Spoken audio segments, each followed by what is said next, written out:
नमस्कार मित्रों, मैं खुशी सोनी आज आपके लिए लेकर आई हूँ उषा प्रियंवदा की लिखी कहानी वापसी। चलिए लेखक परिचय पढ़ते हैं।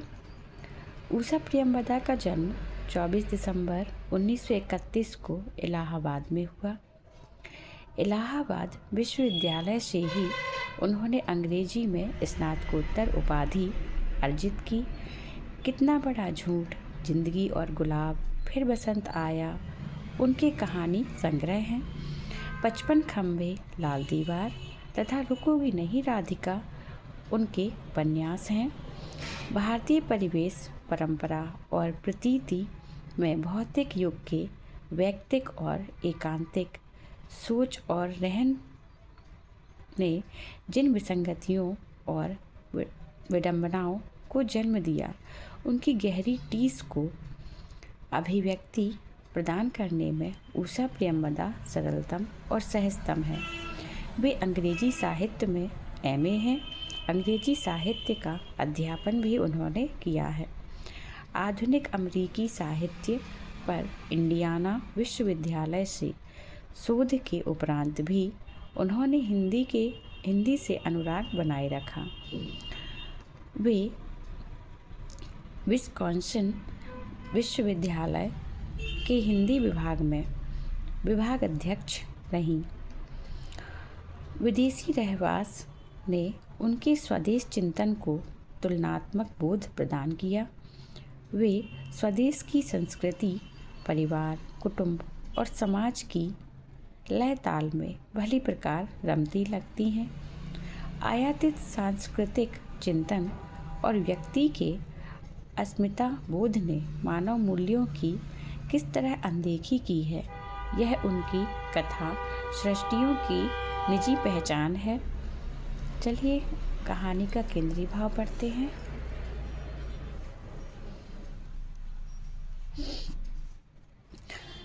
आधुनिक हिंदी कथा साहित्य में उषा प्रियंवदा अपनी सहज कथन शैली और यथार्थ के बेजोड़ अंकन में शीर्षस्थ कथाकार हैं।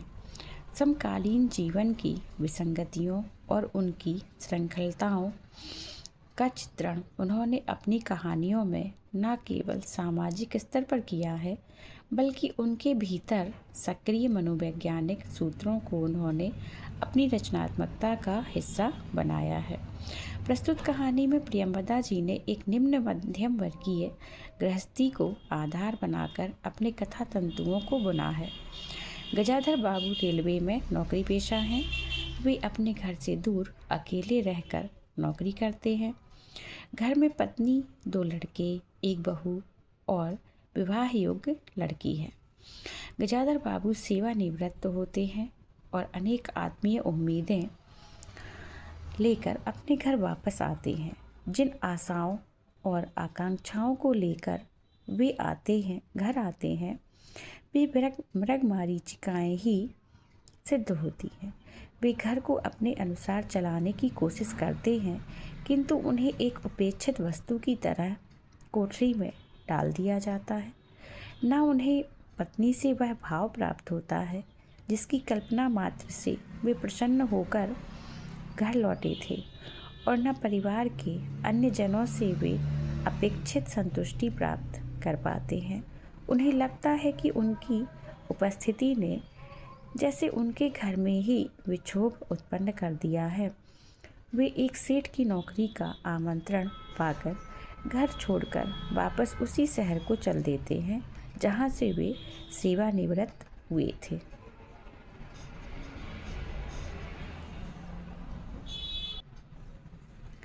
कहानी की कथा वस्तु में मुख्यतः संबंधों के भीतर आ रही संवेदनहीनता का ही विस्तार है।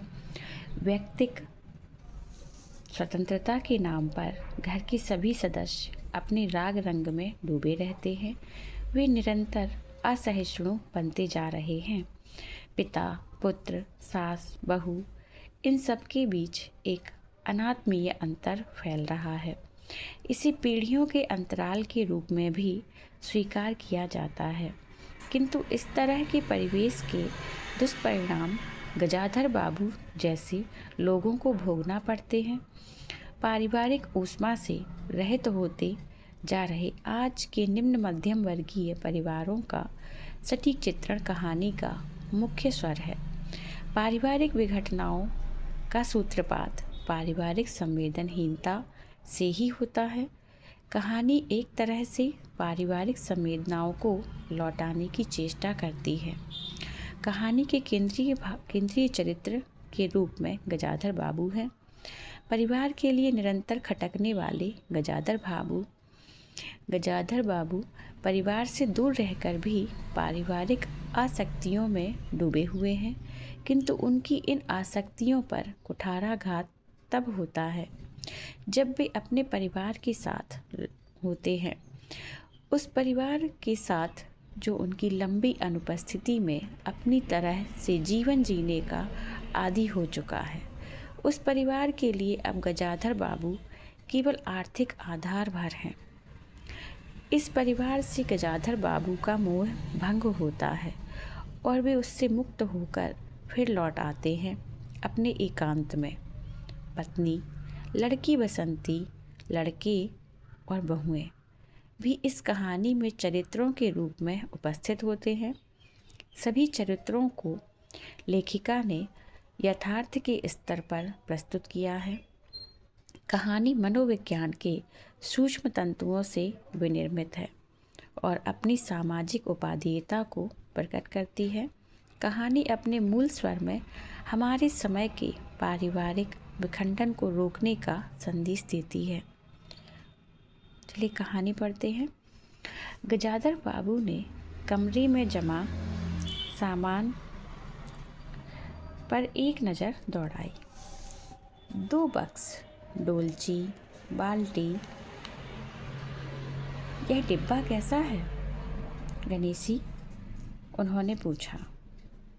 गणेशी बिस्तर बांधता हुआ कुछ गर्व, कुछ दुख, कुछ लज्जा से बोला, घरवाली ने कुछ बेसन के लड्डू रख दिए हैं। कहा बाबूजी को पसंद थे। अब कहाँ हम गरीब लोग आपकी कुछ खातिर कर पाएंगे। घर जाने की खुशी में भी गजाधर बाबू ने एक विषाद का अनुभव किया, जैसे एक परिचित स्नेह, आदरमय, सहज संसार से उनका नाता टूट रहा था। कभी कभी हम लोगों की भी खबर लेते रहिएगा, गणेशी बिस्तर में रस्सी बांधता हुआ बोला। कभी कुछ ज़रूरत हो तो लिखना गणेशी। इस अगहन तक बिटिया की शादी कर दो। गणेशी ने अंगोछे के छोर से आंखें पोंछी। अब आप लोग सहारा ना देंगे तो कौन देगा? आप यहाँ रहते तो शादी में कुछ हौसला रहता। गजाधर बाबू चलने को तैयार थे। रेलवे क्वार्टर का वह कमरा जिसमें उन्होंने कितने वर्ष बिताए थे, उनका सामान हट जाने से कुरूप और खाली खाली लग रहा था। आंगन में रोपे पौधे भी जान पहचान के लोग ले गए थे और जगह जगह मिट्टी बिखरी हुई थी। पर पत्नी बाल बच्चों के साथ रहने की कल्पना में यह बिछोह एक दुर्बल लहर की तरह उठकर विलीन हो गया। गजाधर बाबू खुश थे, बहुत खुश। 35 साल की नौकरी के बाद वह रिटायर होकर जा रहे थे। इन वर्षों में अधिकांश समय उन्होंने अकेले रहकर काटा था। उन अकेले क्षणों में उन्होंने इसी समय की कल्पना की थी जब वह अपने परिवार के साथ रह सकेंगे। इसी आशा के सहारे वह अपने अभाव का बोझ ढो रहे थे। संसार की दृष्टि में उनका जीवन सफल कहा जा सकता था। उन्होंने शहर में एक मकान बनवा लिया था। बड़े लड़के अमर और लड़की कांति की शादियां कर दी थी। बड़े लड़के अमर और लड़की कांति की शादियां कर दी थीं। 2 बच्चे ऊंची कक्षाओं में पढ़ रहे थे। गजाधर बाबू नौकरी के कारण प्रायः छोटे स्टेशनों पर रहते और उनके बच्चे तथा पत्नी शहर में, जिससे पढ़ाई में बाधा ना हो। गजाधर बाबू स्वभाव से बहुत स्नेही व्यक्ति थे और स्नेह के आकांक्षी भी। जब परिवार साथ था, ड्यूटी के दौरान बच्चों से हंसते बोलते, पत्नी से कुछ मनोविनोद करते। उन सब के चले जाने से उनके जीवन में गहन सूनापन भर उठा। खाली क्षणों में उनसे घर में टिका न जाता। कभी प्रकृति के ना होने पर भी उन्हें पत्नी की स्नेहपूर्ण बातें याद आती रहती। दोपहर में गर्मी होने पर भी 2 बजे तक आग जलाए रहती और उनके स्टेशन से वापस आने पर गरम गरम रोटियां सेकती। उनके खा चुकने और मना करने पर भी थोड़ा सा कुछ और थाली में परोस देती और बड़े प्यार से आग्रह करती। जब वह थके हारे बाहर से आते तो उनकी आहट पा वह रसोई के द्वार पर निकल आती और उनकी सलज्ज आंखें मुस्कुरा उठती। गजाधर बाबू को तब हर छोटी बात की याद आती और वह उदास हो उठते। अब कितने वर्षों बाद यह अवसर आया था जब वह फिर उसी स्नेह और आदर के मध्य रहने जा रहे थे। टोपी उतारकर गजाधर बाबू ने चारपाई पर रख दी, जूते खोलकर नीचे खिसका दिए। अंदर से रह रहकर कहों की आवाज़ आ रही थी। इतवार का दिन था। उनके सब बच्चे इकट्ठे होकर नाश्ता कर रहे थे। गजाधर बाबू के सूखे चेहरे पर स्निग्ध मुस्कान आ गई। उसी तरह मुस्कुराते हुए वह बिना खांसे अंदर चले आए। उन्होंने देखा कि नरेश कमर पर हाथ रखे शायद गत रात्रि की फिल्म में देखे गए किसी नृत्य की नकल कर रहा था और बसंती हंस हंस कर दोहरी हो रही थी। अमर की बहू को अपने तन बदन, आंचल या घूंघट का कोई होश ना था। वह उन्मुक्त रूप से हंस रही थी। गजाधर बाबू को देखते ही नरेंद्र धप्प से बैठ गया और चाय का प्याला उठाकर मुँह से लगा लिया। बहू को होश आया और उसने झट से माथा ढक लिया। केवल बसंती का शरीर रह रहकर हंसी दबाने के प्रयत्न में हिलता रहा। गजाधर बाबू ने मुस्कुराते हुए उन लोगों को देखा, फिर कहा, क्यों नरेंद्र, क्या नकल हो रही थी? कुछ नहीं बाबूजी, नरेंद्र ने सिर पिटाकर कहा। गजाधर बाबू ने चाहा था कि वह भी इस मनोविनोद में भाग लेते, पर उनके आते ही जैसे सब कुंठित हो चुप हो गए।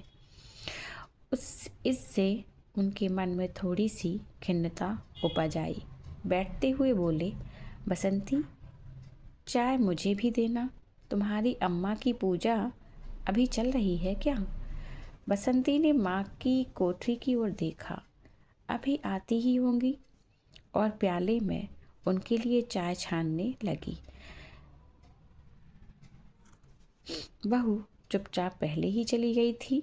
अब नरेंद्र भी चाय का आखिरी घूंट पीकर उठ खड़ा हुआ। केवल बसंती पिता के लिहाज में चौकी में बैठी माँ की राह देखने लगी। गजाधर बाबू ने एक घूंट चाय पी, फिर कहा, बिट्टी, चाय तो फीकी है, लाइए चीनी और डाल दूँ? बसंती बोली, रहने दो, तुम्हारी अम्मा जब आएंगी तभी पी लूँगा। थोड़ी देर में उनकी पत्नी हाथ में अर्घ्य का लोटा लिए निकली और अशुद्ध स्तुति कहते हुए तुलसी में डाल दिया। उन्हें देखते ही बसंती भी उठ गई। पत्नी ने आकर गजाधर बाबू को देखा और कहा, अरे आप अकेले बैठे हैं, ये सब कहाँ गए? गजाधर बाबू के मन में फांस सी करक उठी। अपने अपने काम में लग गए हैं, आखिर बच्चे ही हैं।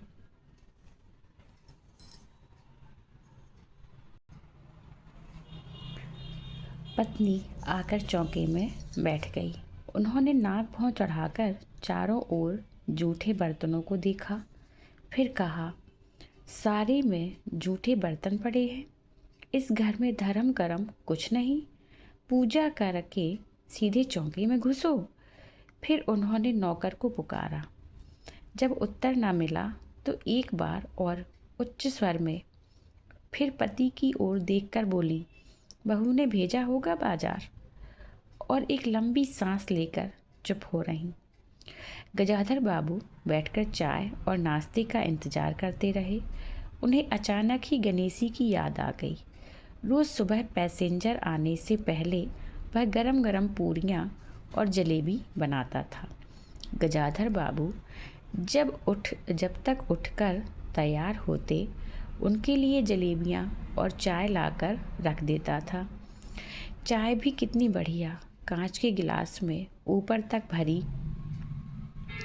लबालब पूरे 2.5 चम्मच चीनी और गाढ़ी मलाई।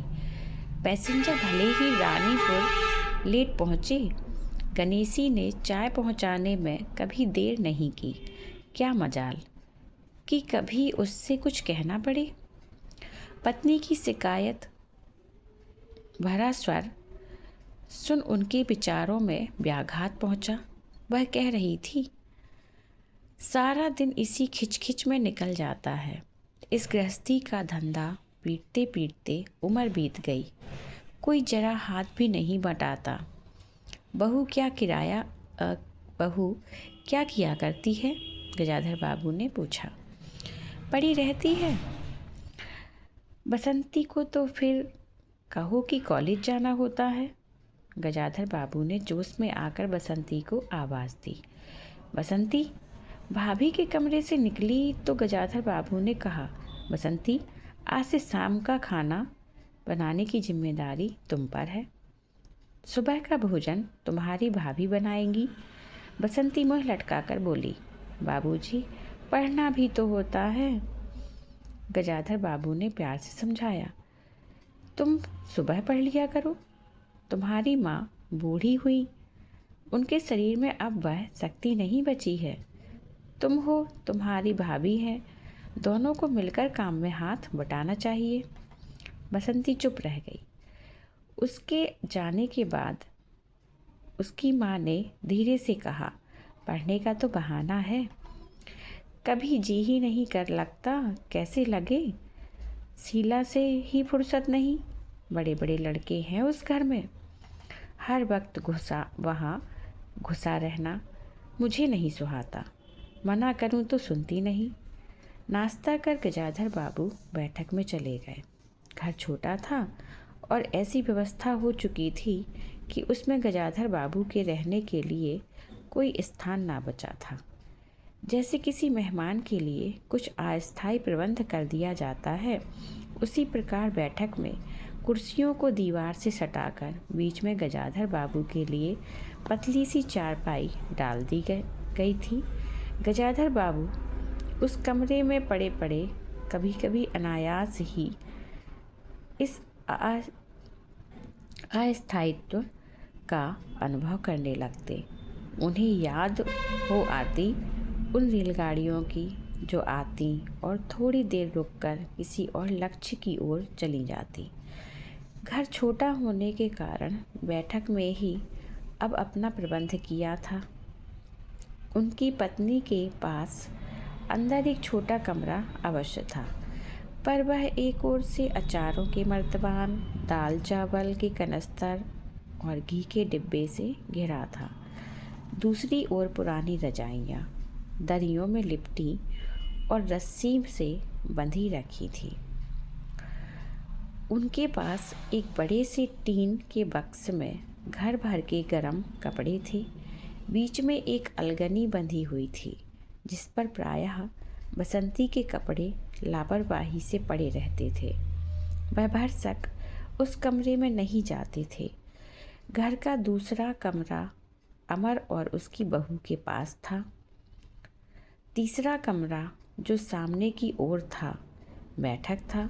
गजाधर बाबू के आने से पहले उसमें अमर की ससुराल से आया बेंत की 3 कुर्सियों का सेट पड़ा था।